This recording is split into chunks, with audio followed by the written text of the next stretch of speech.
गाबा sir, जो आप बात कर रहे थे ना, हफ्ते के बीच में एक छुट्टी हो जाए तो मजा ही अलग है। बिल्कुल। जापान जो जाना जाता है बहुत हार्ड वर्किंग सिटीजन्स के लिए, उनके पॉलिसी मेकर्स खुद चाह रहे हैं कि अब 4 डे वर्क वीक शुरू करा जाए। असल में मंजूरी 2021 में दी थी, अभी तक सिर्फ 8% कंपनियां 4 दिन को फॉलो कर रही हैं। अब वो उसको तूल देना चाहते हैं प्रोसेस को। तो आप कहो तो अपन दोनों जापान चलेंगे, खर्चा आप उठाओगे। अच्छा, तो माइग्रेशन के लिए मिलेंगे या घूमने जाएं? मेरा तो दोनों से काम हो जाता है। अच्छा, एक और न्यूज़ आई थी वैसे वीकेंड पे ऑस्ट्रेलिया से कि अब ऑस्ट्रेलिया तो में बात अच्छी। आपका बॉस आपको वर्क आवर्स के बाद फोन नहीं कर सकता। मतलब आप कट कर सकते हैं उनका फोन। लेकिन अच्छा चलिए, हाँ एक बात है, मुझे लगता है कभी कि जब वो अनुज जाते हैं ना अपने वीकेंड्स में या कहीं, तो आपको उनका शो करना पड़ता है शाम को। आपको ध्यान है? तो मैं तो कह रहा हूं, मैं आपको मिस करता हूं। मैं तो मौके नहीं छोड़ता आपके साथ आने के लिए। आप बोलते हो वीकेंड में आराम मिल रहा है। तो फिर एक नेक्स्ट इस वीक में एक सोशल मीडिया कर लेते हैं। अच्छा चलिए, अब खबरों वाले शौक की तरफ बढ़ रहा हूं। क्या बोले गाबा सर? कब हंसे? क्या वो गाबा सर क्या बोले फिर से? सोशल मीडिया कर लेते हैं इस हफ्ते एक। हाँ, एक ये मौका करा मिल जा जाएगा। सकता है। आपस में बात करो, पब्लिक में क्यों बात करता है? फंस जाएंगे दोनों वीकेंड में। अच्छा, आज के सारे इंपॉर्टेंट स्टॉक्स न्यूज की तरफ बढ़ रहा हूं। बहुत सारे न्यूज हैं जिसको कवर करना है। निमेश आपको इस समय अब फ्रेम में नजर आ रहे होंगे, रेडी। दरअसल इनसे रिक्वेस्ट करी थी क्योंकि वीकेंड पे एक इंटरेस्टिंग जीएसपीसी ग्रुप ने ऐलान करा, एक स्कीम ऑफ अरेंजमेंट, जिसमें वो कह रहे हैं हमने अपना कॉर्पोरेट स्ट्रक्चर सिंप्लीफाई करने की कोशिश करी है क्या ये, कौन कौन सी लिस्टेड एंटिटीज इंपैक्ट होती हैं और स्ट्रीट कैसे लेगा, यानी कि बाजार इस डेवलपमेंट को कैसे लेगा जो स्टॉक्स जुड़े हुए हैं उस कॉर्पोरेट रीजिक में। निमेश, गुड मॉर्निंग, थैंक यू आने के लिए। समझाइए भैया, क्या कर गए ये लोग? Morning Ashish. So over the weekend जो अनाउंसमेंट आया है, गुजरात बेस्ड जितने भी गैस बेस्ड कंपनीज है उसमें एक होल्डिंग कंपनी को सिंप्लीफाई करने का एक अनाउंसमेंट किया है, प्लस वैल्यू अनलॉकिंग भी होगा जीएसपीएल में। सो अभी क्या अनाउंसमेंट है? अनाउंसमेंट पहला ये है कि 3 जो बिजनेसेस है, 3 कंपनीज जो है, जीएसपीसी जो अनलिस्टेड है, जीएसपीएल जो लिस्टेड है और गुजरात गैस, जो तीन जो बिजनेस है उसमें 3 स्टेप में मर्जर होंगे। पहले जीएसपीएल का, जीएसपीसी को अगर आप देख लो तो जीएसपीसी को बोला है कि वो उसको मर्ज कर देंगे गुजरात गैस में। रेशो बताया है 10 शेयर मिलेंगे आपको गुजरात गैस के, अगर आपके पास 305 शेयर है जीएसपीसी के जो अनलिस्टेड है, तो एक वो है। सेकंड है जो जीएसपीएल जो लिस्टेड कंपनी है, उसको भी बोला है कि जीएसपीसी के अंदर मर्ज, गुजरात गैस के अंदर मर्ज कर देंगे। उसमें रेशो दिया है 10 शेयर आपको मिलेंगे गुजरात गैस के, अगर आपके पास 13 शेयर है जीएसपीएल के। और तीसरा जो है, ये जो मर्ज हो जाएगी तो तीनों बिजनेसेस, उसके बाद जो गैस ट्रेडिंग बिजनेस है उसको लोग डिमर्ज करके अलग कर देंगे और अलग से लिस्टिंग होगी उसकी। उसमें रेशो दिया है 1 शेयर आपको मिलेगा जीटीएल का, जो अलग से गैस ट्रेडिंग बिजनेस जो होगा उसका, अगर आपके पास 3 शेयर है गुजरात गैस के। तो ये 3 स्टेप में मर्जर और डीमर्जर का अनाउंसमेंट आया है। जीएसपीसी को मर्ज होगा गुजरात गैस में, जीएसपीएल मर्ज होगा गुजरात गैस में, और बाद में जो मर्ज एंटिटी में से जो ट्रेडिंग बिजनेस है उसको निकाल के अलग से लिस्ट कर देंगे, और जीटीएल। अभी एनालिस्ट का व्यू क्या है? जीएसपीएल का अगर आप चार्ट देखो तो लास्ट 15 दिन में बहुत बड़ा मूव आया है जीएसपीएल स्टॉक में। अभी जो मर्जर अनाउंसमेंट आया, रेशो जो अनाउंस हुआ है और जो स्टॉक प्राइस मूव किया, अभी जो 442 का प्राइस है, यहाँ से बहुत एनालिस्ट को लगता है कि बहुत बड़ी अपसाइड नहीं है, और रेशो के हिसाब से देखा जाए तो 5% का और एक अपसाइड जीएसपीएल में मिल सकता है। तो आज शायद एक तुमको प्रॉफिट बुकिंग जीएसपीएल में दिख सकता है। फॉर गुजरात गैस जो अभी जो मेन बिजनेस बन जाएगा, तो मेन एक एंटिटी रह जाएगी, उसमें लोगों का व्यू है कि this can be a big trigger for Gujarat gas. Equirus लिखता है कि they have upgrade the stock to add now, and उनको लगता है कि वेल थॉट मर्जर है। सिमिलरली एंटिक ने भी टारगेट प्राइस बढ़ाया है गुजरात गैस का टू 726, और उनको लगता है कि merger will be EPS accretive from day 1। इसमें बहुत सारी कॉम्प्लिकेशंस है, क्रॉस होल्डिंग्स है, सब कुछ है, बट इन जनरल आप ऊपर से देखो तो इट्स 2 चीज़ की है इससे। एक तो तुम्हारा पूरा होल्डिंग स्ट्रक्चर को सिंप्लीफाई कर दिया। When I mean holding structure को सिंप्लीफाई, अभी का होल्डिंग स्ट्रक्चर कैसे था? जीएसपी से जो अनलिस्टेड था वो ओन करता रहा जीएसपीएल में, और जीएसपीएल ओन करता रहा गुजरात गैस में। अब वो पूरा डिसमेंटल होकर एक कंपनी हो जाएगी और ट्रेडिंग बिजनेस को लोग अलग कर देंगे। इसका एक रेलेवेंस एक भी है जो गेल, आज हमने इतना डिस्कस नहीं किया, बट गेल को भी फोकस करना चाहिए, सिंपली बिकॉज कि गुजरात जो जैसे गुजरात गैस में हो रहा है कि ट्रेडिंग बिजनेस को अलग किया जा रहा है फॉर रेगुलेटरी रीजंस, लोगों का एक्सपेक्टेशन है कि इवन गेल में ये होगा कि गेल का जो ट्रेडिंग बिजनेस है उसको उन लोग को शायद डिमर्ज करके अलग से लिस्ट करना पड़ेगा। तो GAIL also could be a very interesting stock in today's market, but अगर आप ये 3 कंपनीज के बारे में देखें, गुजरात गैस, जीएसपीएल और जीएसपीसी तो अनलिस्टेड है। गुजरात गैस में थोड़ा प्रॉफिट बुकिंग हो सकता है, बट गुजरात गैस अगर ये ईपी सिक्योरिटिव है और इसमें क्या है ना, बहुत सारा टैक्स बेनिफिट भी मिलेगा। जीएसपीसी का लॉसेज है कुछ 70 to 100 करोड़ का, वो उनको कैरी फॉरवर्ड करके ऑफसेट करने मिलेगा टिल 27। सो बहुत एनालिस्ट का एक्सपेक्टेशन है कि Gujarat gas will go up. अगर गुजरात गैस भी ऊपर जाएगा तो ऑफकोर्स देन जीएसपीएल भी ऊपर जाएगा, बिकॉज देन उसका वैल्यू लॉकिंग हो रहा है इन जीएसपीएल। सो इंपॉर्टेंट है, थोड़ा कॉम्प्लेक्स स्ट्रक्चर था, बट ये थोड़ा सा एक्सपेक्टेड भी था इन केस ऑफ जीएसपीएल। से थोड़ा प्रॉफिट बुकिंग मुझे लगता है आज जीएसपीएल में पहले हाफ में हो सकता है। बिल्कुल, और ये निमेश ने आई थिंक मेंशन भी किया था पिछले हफ्ते, जो उनका सेगमेंट होता है डी स्ट्रीट चैटर, उसमें मेंशन किया था। तो ये 3 स्टॉक्स आज हमारे रेडार पर रहेंगे, जीएसपीएल, गुजरात गैस और गेल। निमेश बहुत बहुत शुक्रिया। मयूरेश, कोई व्यू है क्या आपका खास तौर से गुजरात गैस पर? नहीं, जैसे निमेश ने कहा अनुज जी, गुजरात गैस के फेवर में जरूर जाएंगे dynamics, as this entire process की प्रक्रिया आई थिंक सिंप्लीफाई हो जाएगी। और दूसरा, में ये नहीं भूलना चाहिए कि जो एक गवर्नमेंट का ऑब्जेक्टिव है रिन्यूएबल या city gas distribution from 6% to 15% over the next 3 to 4 years, तो कहीं ना कहीं आई थिंक जोग्राफिकल एरियाज बढ़ने के चांसेस हैं, और इसके वजह से आई थिंक वॉल्यूम और वैल्यू दोनों ग्रोथ आ सकती है। दूसरा, आई थिंक जो इनके कॉम्पिटिंग फ्यूल्स रहते हैं, because the pricing environment is far more stable right now, expectation यही मान के चल रहे हैं कि transmission volumes along with reported EBITDA और रिपोर्टेड एबिटा फॉर एससीएम, यहाँ पे अच्छी खासी स्टेबिलिटी देखने मिल सकती है, और इजाफा भी एज वॉल्यूम स्टार्ट इंक्रीजिंग। और इसके वजह से आई थिंक जो कंपटीशन इंटेंसिटी है कंपेयर टू अदर फ्यूल्स, वहां से भी आई थिंक थोड़ी एक अर्निंग्स में एक एक्रीशन या इंक्रीज आ सकता है as far as EPS is concerned. तो दोनों तरफ से मुझे लगता है आई थिंक पॉजिटिव्स हैं, टेलविंड्स हैं। तो बिल्कुल Gujarat gas is something that should be kept up. चलिए देखते हैं कैसे रिएक्शंस आते हैं। ब्रोकरेजेस खासी डिवाइडेड है। कोई एंटीक खरीदने की बात करता है 726 के लक्ष्य के साथ, वो कहता है कि ये वैल्यू एक्रेटिव होगा ये मर्जर। कोई इक्विरियस अपग्रेड कर रहा है ऐड की तरफ 667 के टारगेट्स, वो कह रहे हैं बहुत well thought of merger and demerger का प्लान है और कंपनी को खासा फायदा होगा जब second largest gas trading company बनेगी। आईएफएल कंफ्यूज्ड है, वो कह रहा है 600 के लक्ष्य है, मतलब मौजूदा भाव से ज्यादा कुछ होगा नहीं, क्योंकि उनका मानना है ये वैल्यू क्रिएशन के ज्यादा लीवर्स इसमें नजर नहीं आते, अपार्ट की इनपुट कॉस्ट सेविंग कुछ बहुत हो रही होगी। और फाइनली जेफरीज कह रहा है अंडर परफॉर्म 450 के टारगेट्स। वो कह रहे हैं मार्जिन प्रोफाइल तो इंप्रूव होगी, अर्निंग्स वोलेटिलिटी बहुत बढ़ जाएगी, जिसके चलते वैल्यूएशन मल्टीपल जो स्ट्रीट देगा वो रिड्यूस होना शुरू होंगे। उनके हिसाब से फेयर प्राइस है 513 की, 15% का डाउनसाइड, पर वो लक्ष्य लेके चल रहे हैं 450 का। भाई साहब देखना होगा आज कैसे रिएक्ट करता है कोई जेएसपीएल जो लिस्टेड है और कोई गुजरात गैस जो लिस्टेड है। इस पे नहीं जाता, पहले रिएक्शन देखूंगा, उसके बाद टेक्निकल्स पे चर्चा होगी। लेकिन ये इंटरेस्टिंग था, जो इनको करना पड़ा है अपने धंधे में डीमर्जर, वो शायद गेल को भी करना पड़ सकता है।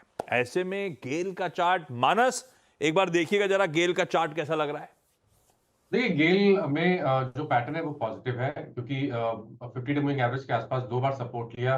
जो लास्ट डे था, जो फ्राइडे का सेशन था, उसमें स्टॉक ने अगर हम क्लोजिंग बेसिस पे देखें तो ब्रेकआउट दिया है। मेरे ख्याल से यहाँ पर खरीदारी करने के मौके दिखते हैं।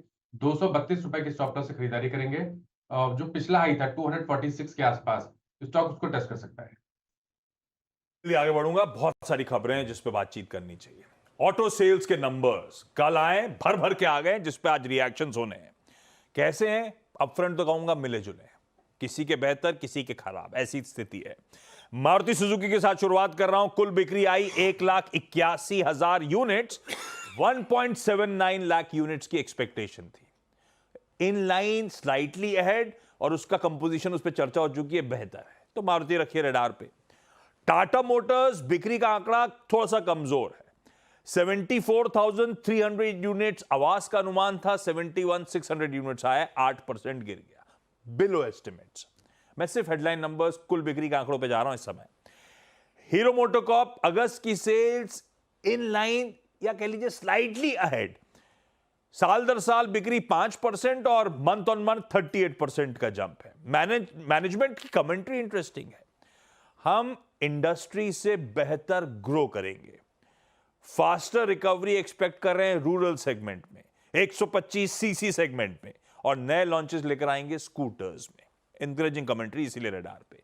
टीवीएस मोटर्स फिर से आउट परफॉर्म कर गया है। एक्सपेक्टेशन था बढ़िया बिक्री का आंकड़ा आएगा, 11% का जंप, आया है 13% का उछाल कुल बिक्री के आंकड़ों में, ahead of estimates. Eicher Motors, Volvo Eicher के पहले नंबर्स आए थे तो फीके लग रहे थे, 1% का उछाल था, पर टाटा मोटर्स के पर्सपेक्टिव में वो नंबर अच्छे थे। पर स्ट्रीट क्या देखती है ज्यादा? रॉयल इनफील्ड की सेल्स इन लाइन है आपकी स्क्रीन पे। वीएसटी टिलर्स, इसका स्टॉक फायर कर दीजिएगा, बिक्री साल दर साल 9-9.5% का जंप दिखा रही है। सारे आंकड़ों पे नहीं जा रहा हूं, मारुति सुजुकी का आंकड़ा, सचिन नंबर्स तो अच्छे लग रहे हैं। चर्चा में आया था बिग स्टॉक्स में इंटरनल्स अच्छे हैं, जहां से रियलाइजेशन ड्राइव होता है वो पॉकेट्स बेहतर सेल करके दिखा रही हैं। मारुति कैसा खड़ा है चार्ट्स पे? आशीष जी, एक अच्छे स्टेबल बेस पे लॉक रहा है। इनफैक्ट 12,400 के आसपास जिस तरीके से डेटा प्लेस्ड है, मुझे लग रहा है ये पर्टिकुलर फाउंडेशन इस पर्टिकुलर सीरीज के लिए काफी अहम होगा। एंड जिस तरीके से इसके शॉर्ट टर्म एवरेजेस में कन्वर्जन हुआ है, प्लस अपने 50-डे एक्सपोनेंशियल मूविंग एवरेज के ऊपर की इसने कंसेक्यूटिव क्लोजिंग एस्टैब्लिश की है, तो मुझे लग रहा है जल्दी एक अच्छा डायरेक्शनल मोमेंटम प्ले इस पर्टिकुलर स्टॉक में नजर आना चाहिए। फ्लोर लगभग 12,400 के आसपास की ही है, तो मुझे लग रहा है स्टॉप लॉस आपको 12,380 के आसपास प्लेस करना चाहिए। एंड डिक्लाइंस मिलते भी है तो वहां पर खरीदारी करने की सलाह होगी। ट्रेडिंग के लिहाज से मुझे लग रहा है 13,000 के आसपास का एक स्विंग्स बनना चाहिए। सतपुते साहब, बायोकॉन का चार्ट और डेटा रेडी रखिएगा। 2 रीजन से बायोकॉन फोकस में।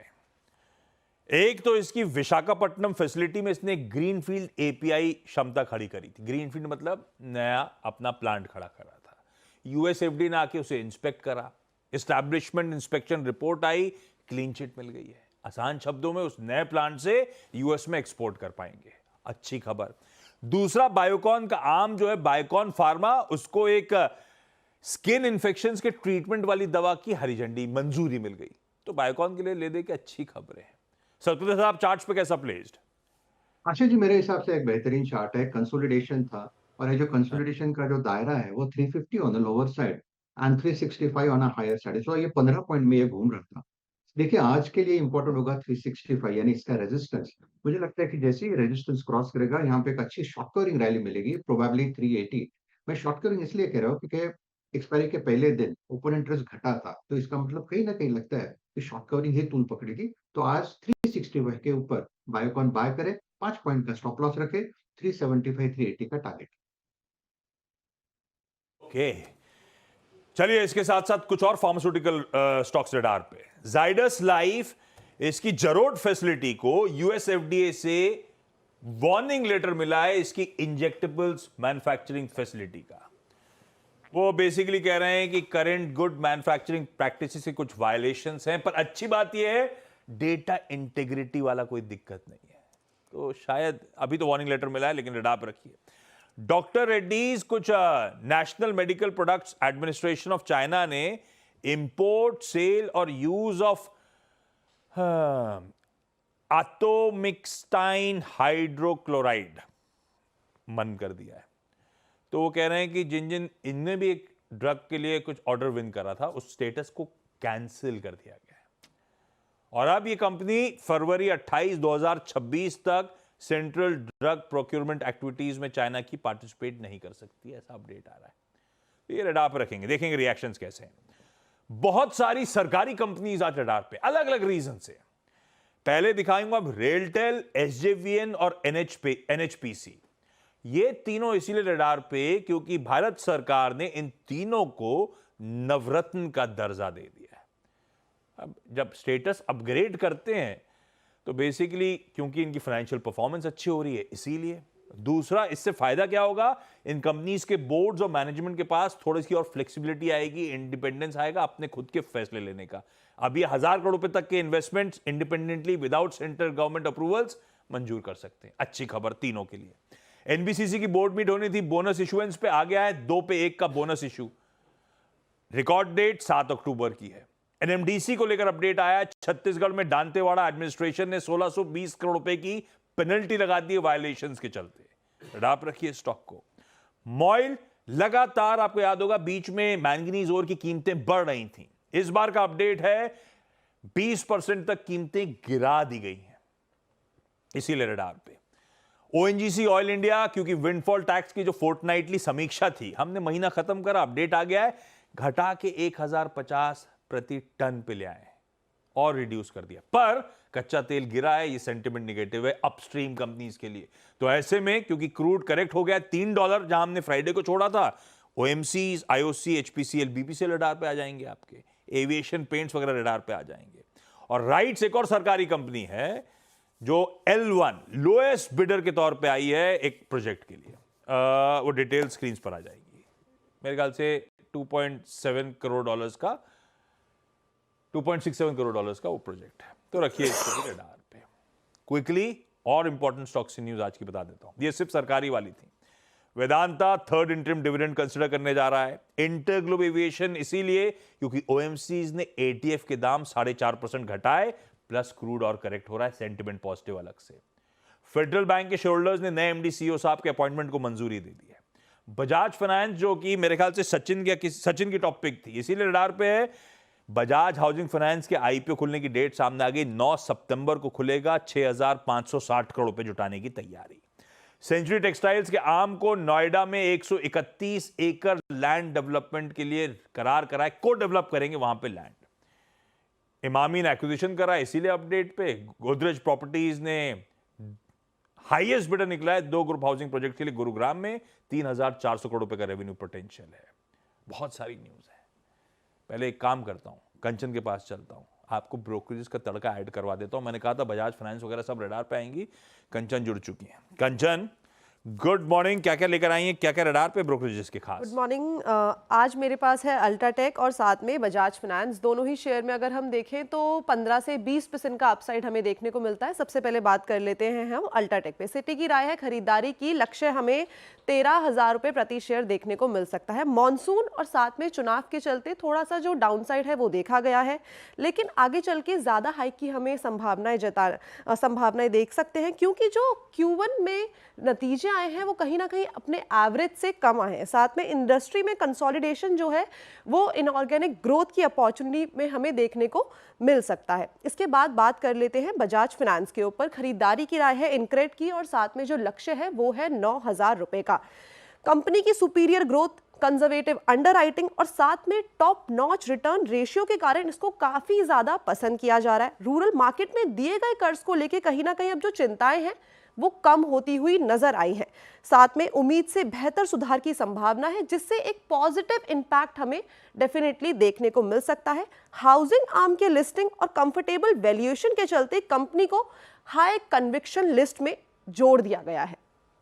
ओके, बजाज फाइनेंस और अल्ट्राटेक सीमेंट्स रखिए अपने रडार पे। इंडियन ह्यूम पाइप्स को 859 करोड़ रुपए के प्रोजेक्ट के लिए LOI मिला है।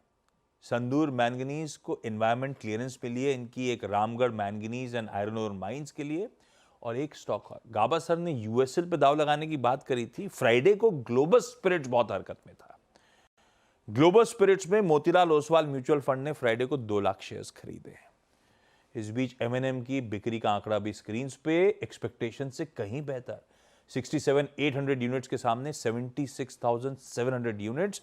M&M भी भाई साहब रडार पर रखिएगा। और समय आ गया है मुनाफे की तैयारी अब समेटने का। एक ब्रेक ले रहा हूं, ब्रेक के उस पार पहला सौदा लेके लौटेंगे, लेकिन ब्रेक पे जाते जाते वो बढ़िया से 14th CNBC आवाज रियल एस्टेट अवार्ड्स में जो पीयूष गोयल साहब ने शिरकत करी थी, बहुत इंटरेस्टिंग इंटरेक्शन हुआ था उनके साथ। आज दिन के दौरान वो पूरा इंटरेक्शन भी दिखाएंगे, पर उसकी एक झलकी के साथ छोड़े जा रहा हूं। जब लौटेंगे तो पहला सौदा शुरू।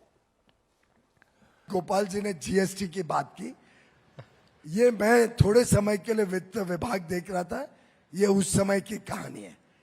तब 2 पर्याय थे Gopal ji, 12% GST with input credit और 5% GST विद नो क्रेडिट। ये सरकार का प्रस्ताव नहीं था, मैं स्पष्ट कर दूं। ये आप ही के इंडस्ट्री, क्रेडाई हो और क्या क्या संस्था है, क्रेडिटको हो, सब आपकी संस्थाओं ने सरकार पर बार बार ये इशू उठाया, 12% उपभोक्ता, गरीब, छोटा खरीदार पे सरकार 12% जीएसटी लेती है। अब ये नहीं बताया कि उसमें से 7% तो आप इनपुट क्रेडिट ले ही लेते हैं।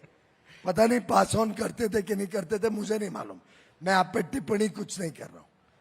लेकिन ये आपका प्रस्ताव था कि 5% करो, और मैंने जितने लोग आए थे, नॉर्थ ब्लॉक में आए थे, उन सबको उस समय के रेवेन्यू सेक्रेटरी के साथ बिठाया था। मैंने कहा जो आप लोग फैसला करो, इंडस्ट्री को 100% छूट दी थी, और ये रिकॉर्ड पे सीएनबीसी जरा जनता को बता दे, क्योंकि ये बार बार ये विषय हमारे ऊपर इंडस्ट्री रेज करती है जो फेयर नहीं है। पीएलआई स्कीम पीयूष जी बहुत बड़ी सक्सेस रही है इस देश में। पीएम मोदी का विजन रहा है, आपका भी काफी इसमें सपोर्ट रहा है, और आपको हैरानी हुई इस पीएलआई स्कीम की सक्सेस से, या फिर बिल्कुल हैरानी नहीं हुई? और आगे और कौन कौन से सेक्टर्स में हम पीएलआई? नहीं, बिल्कुल हैरानी नहीं हुई, आत्मविश्वास पक्का था। नीति आयोग का बड़ा योगदान था, हमारी एक स्केल कमेटी थी, पवन गोयनका उसको हेड करते थे। स्केल कमेटी ने सेक्टोरली चेक किया था कि किस किस सेक्टर में कॉस्ट डिसेबिलिटीज को अगर हमने ब्रिज किया तो ग्लोबल कैपेसिटीज हम भारत में बना सकेंगे। इकोनॉमीज और स्केल को लेवरेज करके भारत की रिक्वायरमेंट्स और विश्व की रिक्वायरमेंट्स दोनों मीट कर पाएंगे।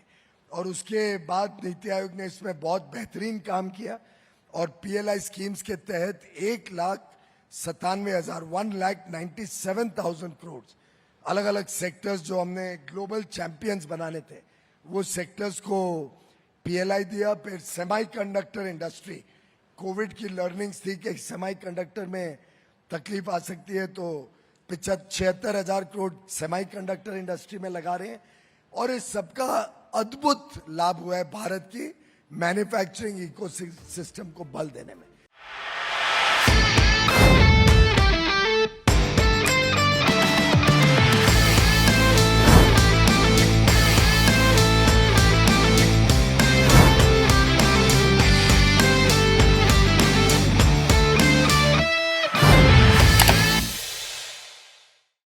बता दें कि मनी कंट्रोल पर दिए गए विचार एक्सपर्ट्स के अपने निजी विचार होते हैं। वेबसाइट या मैनेजमेंट इसके लिए उत्तरदायी नहीं है। यूजर्स को मनी कंट्रोल की सलाह है कि कोई भी निवेश निर्णय लेने से पहले सर्टिफाइड एक्सपर्ट की सलाह लें।